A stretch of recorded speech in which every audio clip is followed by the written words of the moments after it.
de idade e estou no curso Adventure Day. Seu programa é um show.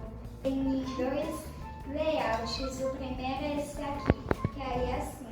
Aí você tem que ir aqui, no início você tem que desviar para não cair no stream. Esse aqui é o jogador. Tem umas moedinhas para você coletar em corações e tem 2 monstros safados que querem te pegar.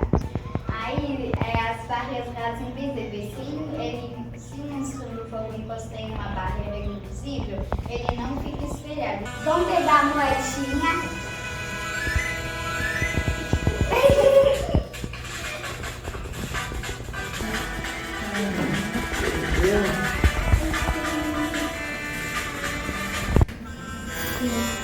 Tá, esse parkour me irrita um pouco. Então foi isso a apresentação. Espero que vocês tenham gostado. Então, tchau.